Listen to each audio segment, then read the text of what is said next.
is no grass growing under the feet of anyone at this mission. In fact, each morning devotions end with the charge, it means to work, and everyone here does, whether it's in the kitchen, the nursery, the offices, the clinic, the outreach missions, the laundry, the list goes on and on. In fact, we're about to go in for lunch, which will last no longer than 10 minutes, because then everyone will go back to work for the rest of the day. Every day that we've been here, we have started the day with prayer. In the evenings, there have been praise and worship services, prayer meetings in the center of the children's area. This is a work that's really founded on prayer, isn't it? There would be no ministry here without prayer. It is absolutely the foundation. It began with a prayer meeting that is still going on Friday night, praying for this ministry. When you walk in the main building, the first place you meet is a little prayer meeting. Charla, this is the first major building project that you undertook. Tell me about this building. Where are we and how did it come to be? We were resident in an old adobe casino across the street. Its walls were filled with rodents, etc., and we had a dream of building a new building. We got a very special gift of $10,000 from Pat Robertson 700 Club, and it's all the product of it's under the ground in the foundation of this building, and that's why you see Pat Robertson's name. You know, we were here with you in the beginning, even though I know we were never out here to actually see the facility, but I have a gift for you. We want to give you 10,000 more. Oh my. Oh my. Because we want to invest in your dream and in your vision and in what God's doing here. What a surprise. So you use that as God leads you. Thank you. Thank you. Thank you. What a surprise. You must have known. We knew a little bit. You know, on this plaque it says behind you, unless the Lord builds the house, the builders labor in vain. And the Lord has built this house, and it's our great pleasure to be a little part of that and a little part of the future of what God is doing in Mexico. This is a wave offering. Praise God! Praise God! Just 6 months later, we returned to the Baja. Charla showed us how the gift was put to use. The foundation had already been laid for the Outreach Distribution Center and television station. We have television for the community from 8 to 12 hours a day, and we're reaching many people. Many people are giving their lives to the Lord. And after the 700 Club made a visit here, a few weeks later, boxes of equipment and videos of the 700 Club in Spanish came as a special gift. And so now the 700 Club in Spanish is being broadcast in the local area. Wow. So you have in addition to feeding the orphans here, you have a soup kitchen that's open to these people who come from migrant work camps, who have nothing. You have a medical outreach here, the little Indian woman that walked all night and stood at the gate waiting for things to open in the morning so she could have her baby. I think we have a responsibility, particularly as women, to provide a clean place for mothers, a loving environment to have their baby. Mary didn't have that, did she? No. I continually try to project, if this little fellow came in here and he was Jesus, what kind of care would we give him? Because Jesus said, inasmuch as you've done it to the least of these, you've done it to me. There's one mother in particular that Charla says she will never forget. She met her many years ago on a trip down to the mission. She waved me down, asked for milk for her baby. Her milk had dried up, and she was actually filling a baby bottle from a mud puddle along the road. And I didn't have milk with me, but I told her I would come back the next day, and I came here and got milk and drove north and went up to this little village called Jaramillo, found the way to the shack at the back of the village and where they were burying the baby. Oh my. And of course I never got over it. I thought, you know, if I'd have come sooner, and all of those kind of things. And but I thought, no, there's going to be a home where there's always sufficient milk and loving care and comfort for the least of these. Because of that one-time encounter, someone went back with the gospel, and that whole area was changed. This woman, of course, opened the door because I'd been there to meet a physical need, which opened up the need for the spiritual need. And we had a little campaign at her house, and 75 kneeled down in the dirt and wept real tears of repentance. That was the first little satellite church we built, was in that village. Around this same time, at the mission, neighbors and residents were outgrowing the church building on the grounds. While at a speaking engagement in Portland, Oregon, Charla was introduced to a man who might be able to help. So I went over and I said, I understand you're a church builder. And he said, yes. And I said, I need a church built. And that's how we got our master builder here, Chuck, or lovingly known as Carlos Mills. And he came and built this big church that seats 1,000 using volunteers, kids from churches all over the U.S., work groups, volunteers to build that building. We knew a blind pastor that was south of us who'd left the area, but I'd kept in contact with Pastor Bayo, and he was living up in Tijuana. He said, we need a pastor. And so God brought Pastor Bayo back to the San Quintin Valley, and he was just a perfect man to fill this pulpit and fill this church and minister and love these buildings, a father image. Now there are 9 satellite churches in the area, not counting the Crystal Cathedral. And you mentioned that so much of this church was built with the help of students who came down here. Over about 2,000 a year come, and they pull weeds and prune trees and wash windows and rock babies and build buildings and have their lives changed. And they see poverty. They go home, and God the Holy Spirit has done a work in their lives. It really touched me. Shoot.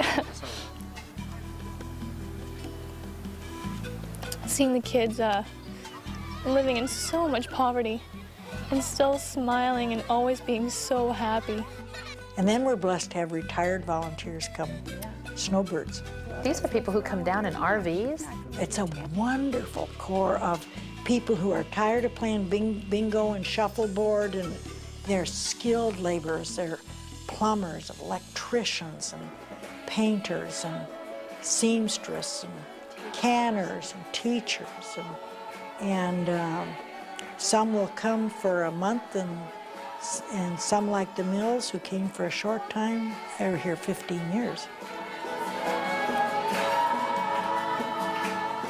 You know, one of the things I think of as I have gotten to know Charla and heard about her story that I think everyone would relate to is how God takes the things that we see as defeats or brokenness or failures in our lives and uses us or them for His glory. When Charla was a little girl, she was severely dyslexic and had a lot of struggle in school. And one of the things her mother used to say to her almost every day was, Charla, it's always too soon to quit. And I see that what was built into her as a child at work in that ministry, because, you know, she does not live in the Baja. She has gone all these years back and forth from LA down there every trip. And she and her husband have made enough trips down there that they have, it is equal to the number of miles it takes to go to the moon and back. That's how many times they have been on that trip down there. I mean, it's been phenomenal. And so what we're showing you today is just the tip of the iceberg, but we want you to enjoy the rest of Charla's story as well. Do you know that at the 1988 Angel Awards, there were 50 books that were nominated for Book of the Year? The list read like a who's who of Christian authors: Hayford, McDowell, Schaeffer, Swindoll.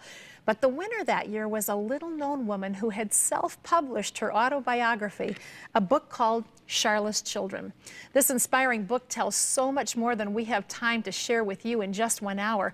But if you'd like a copy of Charla's Children, you can log on to our website at cbn.com, and we'll tell you where you can find it. And the book is also available in Spanish, Hermana Charla, and so you can get that as well. And you know, Gordon, this story is really a string of one miracle after another that's tied together. Here these people are, you can see from the pictures that we've shown you, in the middle of the desert, really. They discover, after they've already purchased the land, that there is a river that runs underneath their property.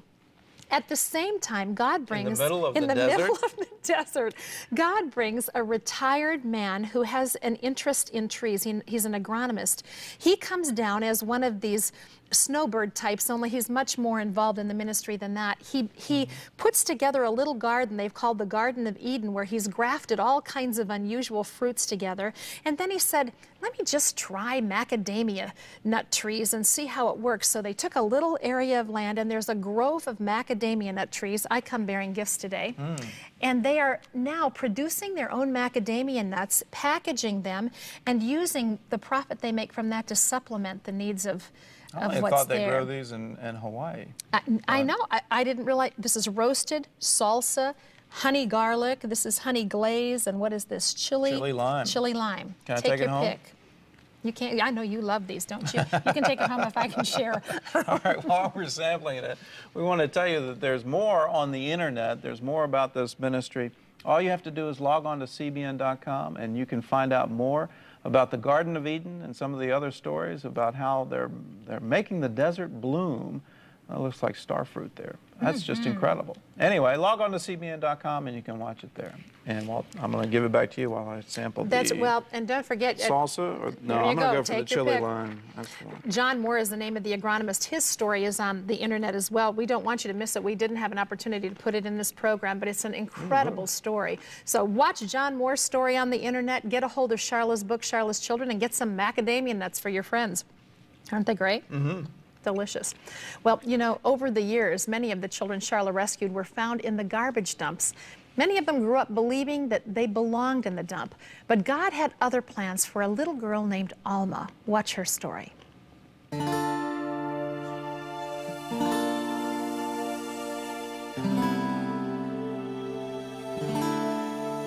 Charla, many of the children at the mission came from garbage sites like this one. Tell me about some of the stories over the years that you've seen. One very close to my heart was a little girl named Rosa. She's now a grandmother. Wow. And she and her little brother, who was hopelessly crippled from polio and rickets, were found in this dump, abandoned, and this is where they found their daily bread. And we had a special joy of ministering to these little ones and washing them and loving them and sending them to school. Now Angel's on staff. Rosa works in a telephone company in Tijuana, is part of a dynamic church in Tijuana. And of course it was like an area like this where Alma grew up and foraged for her daily bread. Well, the beginnings of life for me sounds like death, because my mother tried abortion twice. She didn't want the burden of another kid, especially because my father had left. So I'm a survivor since the beginning. Alma's biological mother gave her up for adoption to a family with children of their own. When the adoptive father died 6 months later, his wife focused on having fun and left the children to fend for themselves. And she will disappear for days. We lived just, I will say, 500 yards from the city dump. And I learned from the other kids that there we could find things that can help us to survive. Food especially. When her mother allowed one of her many boyfriends to live with them, Alma was only 5 years old. He will molest me every single night. So life became a nightmare because I was not able to sleep at night. So many times I will run away during the day and I will hide in a place by the dump in an old car, and I will sleep there for hours. What was going on in your heart and your mind at that point? Well, I think that the strongest thought that I had every single day is that I wanted to be dead. Really? Yeah. If that's what life was all about, who wants to be here? Alma was abused for years. When I tried drugs for the first time, I think that I felt in love of drugs because I was able to sleep. No fear, no thoughts, no apprehension, thinking that any minute this guy will come and jump over me. I slept for hours, and I decided that that was a good thing to do. Alma's narcotics use increased with her age. By the time she was 12, she was in a gang and had to find a way to support her drug habit. I was 12 by that time, and 2 or 3 of my oldest sisters were already enrolled in prostitution, and I decided that I belonged to that environment. It was no way out. Alma also stole for the gang. I became their slave. I became somebody that they will use for almost anything. Alma migrated to a hippie community where she met and married a college student named Marco Angulo. She was off the streets and out of the gang, but fell deeper into drugs and was still suicidal. When you take overdoses, doctors save your life. I will get so angry every time they will save my life. So I decided to shot myself, and I had a gun with me. But what she didn't know was that friends from their hippie commune days were searching for Alma. When they found her, they had a message to deliver. This lady had a dream 3 times. And in that dream, I will tell her, I can't take it anymore. And I will shot myself in my mouth. And that was my plan. So the 3rd time she had this dream, she realized it was God. And so she came to tell you. They shared this story with me. I never told them that that was my plan. Wow. But they started sharing with me about this Jesus. And they looked very happy, and their faces were, you know, shining. Yeah. And this peace and this happiness, I had never seen that before, not even with the best drugs that anybody can try. And I asked them, come on guys, tell me the truth. What new drug did you discover? And they said, no drugs, Alma, it's just the love of Jesus. Into my mind, Jesus, God, didn't exist at all. Because if he did, how can you explain lives like mine? So that was my conclusion. There is no God. But Alma was still haunted by their words. By now, she and Marco had broken up. Alma was back on the streets hustling. Marco was off to medical school. On a trip to get him to sign some papers, Alma stumbled upon a small Pentecostal church having service. When the sermon began, she started to leave. And this old little lady made me sit down and stay the whole sermon. And the whole sermon was about me. The whole sermon, it was about the lost sheep. And I was ready to attack him because he was sharing my life from that pulpit to a bunch of people that I didn't know. But when he made the calling, this little lady challenged me. Come on and face your God. This is the day of your salvation. And I said, no way, I'm not going up there. And she said, yes, you are. And she took me to the front, and then she said, on your knees. And I said, no way. And she said, yes. And I did it. It was only me, talking to God, challenging God to change my life. And I was making a commitment. If you change my life, I will sell no cocaine anymore, no drugs. I will sell Bibles, but change my life. And I challenged God to put me to sleep that night without taking any drugs. I went back to Marco's apartment, and I sat down and I said, okay, you that supposed to be so mighty and powerful, will you be able to put me to sleep? I don't remember what happened, I can't tell you, but when I opened my eyes again, it was around 6 a.m. and I got so scared. You know, he was real. How did your life change then? Well, if you don't need cocaine to be able to breathe, that's a major change. Yes. You know, if after 4 or 6 hours you don't feel sick, that's a miracle. You know, it was like something inside of me telling me, there is a purpose for your life. Don't you quit now. The real thing will start just now. Fight for it. And I had been a survivor and I knew how to fight. So I decided to fight. And if God was going to be on my side, it couldn't be worse than it was before. Although he could tell that Alma's change was real, Marco still left her. A month later, he comes back with this shiny face and he tells me, you know what?